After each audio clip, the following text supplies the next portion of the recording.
Hello friends, master mind education point में आपका स्वागत है। तो पिछले क्लास में हम लोग ने डिस्कस किया था aetiopathogenesis aetiopathogenesis of oedema. Oedema के लिए इटियोपैथोजेनेसिस कौन कौन सा था, तो पिछले क्लास में हम लोग देख चुके थे इसको। तो थोड़ा सा इसका रिव्यू कर लिया जाए। तो पहला इसमें से है decrease oncotic pressure,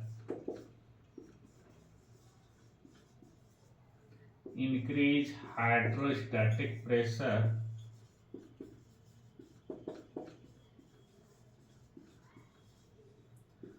salt retention,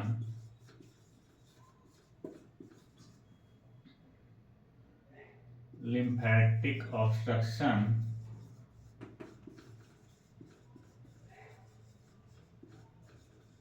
और लास्ट है कैपिलरी परमेबिलिटी। ये 5 इटियोलॉजी के बारे में हम लोग पिछले क्लास में भी जाने थे, लेकिन इसका जो है पैथोजेनेसिस हम लोग डिक्रीज ऑन्कोटिक प्रेशर इसका जान लिए थे और इंक्रीज हाइड्रोस्टैटिक प्रेशर इसका भी जान लिए थे। तो आज हम लोग डिस्कस करेंगे सॉल्ट रिटेंशन का क्या पैथोजेनेसिस है, ठीक है, और लिम्फेटिक ऑब्स्ट्रक्शन का क्या पैथोजेनेसिस है, और कैपिलरी परमेबिलिटी का क्या पैथोजेनेसिस है। ठीक है, इसमें से सबसे पहले हम लोग लेके चलते हैं आज सॉल्ट रिटेंशन। सॉल्ट, तीसरा नंबर सॉल्ट रिटेंशन। तो सॉल्ट रिटेंशन से समझ में हमको आता है हम लोगों को कि रिटेंशन का मतलब क्या, कहीं ना कहीं पे आकर के जमा है। तो क्या है सॉल्ट? सॉल्ट है तो NaCl यानी सोडियम। तो NaCl कहीं पे आकर के जमा है तो कहलाएगा सॉल्ट रिटेंशन। तो सॉल्ट रिटेंशन की वजह से किस प्रकार से ये ओडिमा काउज होता है उसको हम लोग देखेंगे। ठीक है, तो कल की तरह ही हम लोग फिगर बना लेते हैं पिछले क्लास की तरह। ये एक ब्लड वेसल्स है, ब्लड वेसल्स के अंदर पाया जाता है आर्टरी, कैपिलरी, ये हो गया वेन। ठीक है, तो आर्टरी के पास ऑन्कोटिक प्रेशर होता है 23 mmHg नॉर्मल होता है। हाइड्रोस्टैटिक प्रेशर हो जाएगा 32 mmHg। ठीक है, और यहाँ कैपिलरी के पास ऑन्कोटिक प्रेशर वही रहेगा, ठीक है, 23 mmHg, और हाइड्रोस्टैटिक प्रेशर हो जाएगा कितना, इससे आधा हो जाता है तो 11 mmHg। ठीक है, इतना तो तक तो यही रहेगा। आगे ध्यान देना, ये बना दिए हम लोग बहुत सारे सेल हो गया, मल्टीपल नंबर ऑफ सेल्स। ये हो गया स्किन का सरफेस। ठीक है, तो हमारे जो NaCl जो जमा आकर के रहता है, कहाँ पे आकर के जमा हो जाता है, इंटरस्टिशियल स्पेस के अंदर। ठीक है, ये बहुत सारे सेल्स जो बना और इसके बीच में जो गैप होता है वही होता है इंटरस्टिशियल स्पेस। ठीक है,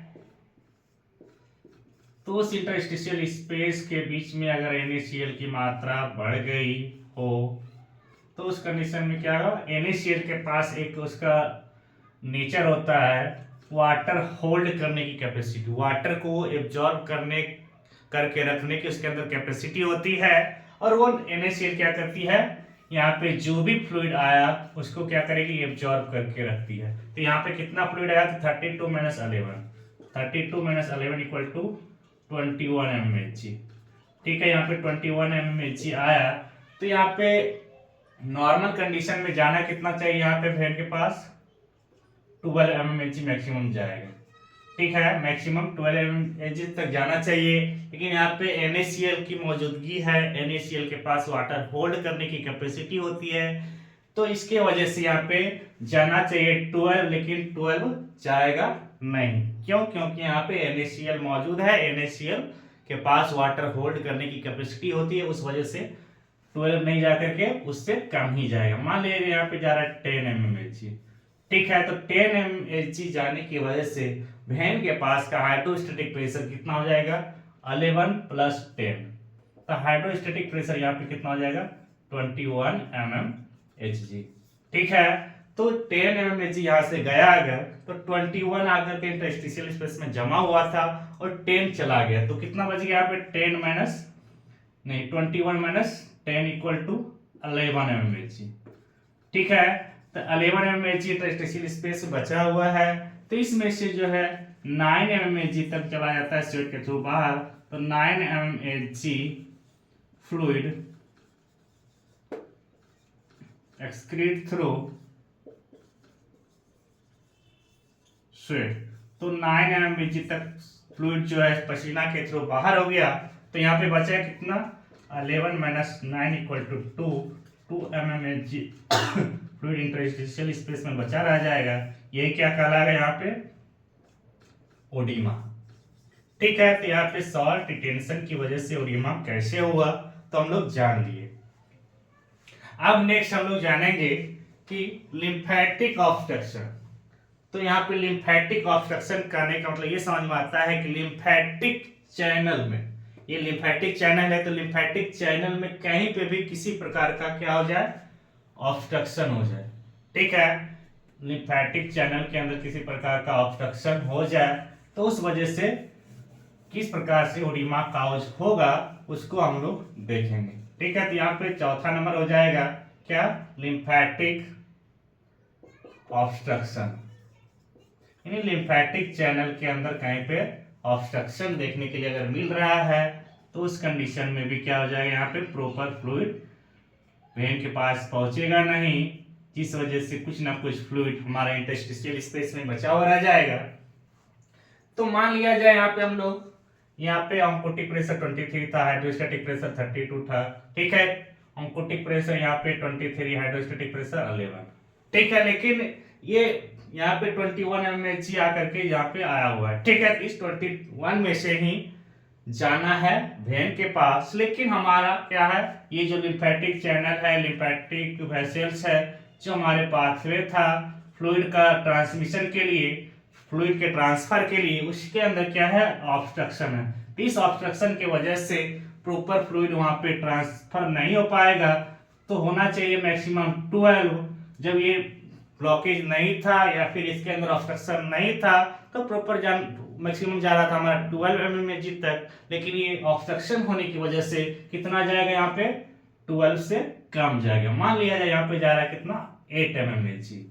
ठीक है, तो 8 mmHg अगर जा रहा है तो इस कंडीशन में यहाँ पे हाइड्रोस्टेटिक प्रेशर हमारे कितना हो जाएगा 11 + 8 यानी कि 19 mmHg यहाँ पे हाइड्रोस्टेटिक प्रेशर हो जाएगा। ऑन्कोटिक प्रेशर वही रहेगा 23 mmHg। ठीक है, तो 21 में से 8 चला जाएगा यहाँ पे, फिर 21 में से 8 गया तो यहाँ पे कितना बच जाएगा 13 mmHg। ठीक है, तो 13 mmHg यहाँ पे इंटरस्टिशियल स्पेस में बचा रह गया, तो इसमें से क्या होगा फिर 9 mmHg जो है स्वेट के थ्रू फिर बाहर हो जाएगा। 9 mmHg स्वेट के थ्रू फिर बाहर हो जाएगा। तो 9 mmHg बाहर होने के बाद फिर कितना बचेगा इंटरस्टिशियल स्पेस में, तो 13 - 9 हो जाएगा। 13 में 9 गया तो यहाँ पे 4 mmHg इंटरस्टिशियल स्पेस में फिर भी बचा हुआ रह जाएगा। ठीक है, तो ये जो 4 mmHg जो इंटरस्टिशियल स्पेस में बचा रह गया यही क्या कहलाएगा ओडिमा कहलाएगा। किस वजह से लिम्फेटिक चैनल में ऑब्स्ट्रक्शन होने की वजह से, ये ऑब्स्ट्रक्शन अगर है लिम्फेटिक चैनल के अंदर तो उस वजह से हमारा ये 4 mmHg तक ओडिमा देखने के लिए मिल रहा है, अगर हम लोग यहाँ पे 8 mmHg भेज रहे हैं तो। ठीक है, ये था हमारा लिम्फेटिक ऑब्स्ट्रक्शन के बारे में। अब नेक्स्ट हमारा है 5वां नंबर। तो 5वां नंबर है हमारा कैपिलरी परमेबिलिटी। तो नेक्स्ट हम लोग लेके चलेंगे कैपिलरी परमेबिलिटी। ठीक है, कैपिलरी परमेबिलिटी।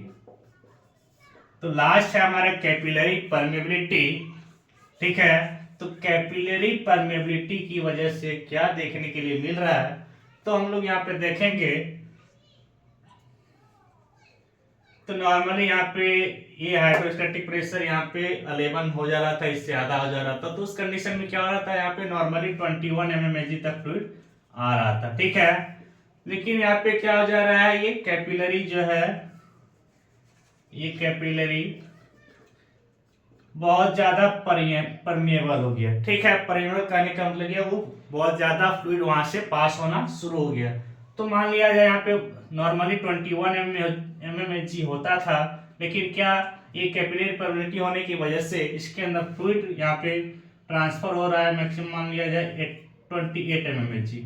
ठीक है, अगर यहाँ पे 28 mmHg फ्लूइड पास हो रहा है तो ये बात एक ध्यान में रखना है, यहाँ से जो पास होगा ये 32 में से ही पास होना है, इसलिए 32 से हम लोग को कम ही लेकर के चलना पड़ेगा, ज्यादा नहीं लेना है। ठीक है, 28 यहाँ से गया तो 32 - 28 यहाँ पे कितना हो जाएगा, 4 mmHg हाइड्रोस्टेटिक प्रेशर हो जाएगा कैपिलरी के पास में। ठीक है, ये जो यहाँ पे 28 mmHg आया तो इसमें से अब मैक्सिमम कितना जाएगा, 12। तो यहाँ का तो पाथवे सही है, ये ऑब्स्ट्रक्शन अब नहीं है यहाँ पे। ठीक है, ऑब्स्ट्रक्शन खत्म कर दिए। अब क्या यहाँ पे कैपिलरी परमेबिलिटी हो रही है, तो उस कंडीशन में हमारा लिम्फेटिक चैनल तो सही है, लेकिन यहाँ पे इंटरस्टिशियल स्पेस के अंदर जो फ्लूइड 28 mmHg आ रहा है उसमें से लिम्फेटिक चैनल के थ्रू प्रॉपर चला जाएगा, तो मैक्सिमम हमारा 12 mmHg तक ही जा सकता है, इसलिए 28 माइनस यहाँ पे 12 हो जाएगा। 28 माइनस 12, 28 माइनस 12 इक्वल टू कितना हो जाएगा, 16। ठीक है, 16 mmHg जो इंटरस्टिशियल स्पेस में बचा, तो उसमें से जो है 9 mmHg तक स्वेट के थ्रू बाहर हो जाता है। फिर से तो 9 mmHg स्वेट के थ्रू बाहर हो गया, तो 16 माइनस 9, तो 16 माइनस 9 इक्वल टू कितना हो जाएगा, 7। तो ये 7 mmHg जो है फ्लूइड इंटरस्टिशियल स्पेस में बचा हुआ रहेगा, जो कि हमारा क्या कहलाएगा, ओडिमा कहलाएगा। किस वजह से, कैपिलरी परमेबिलिटी होने की वजह से। ठीक है, आज का क्लास समझ में आया होगा। धन्यवाद, सत श्री अकाल।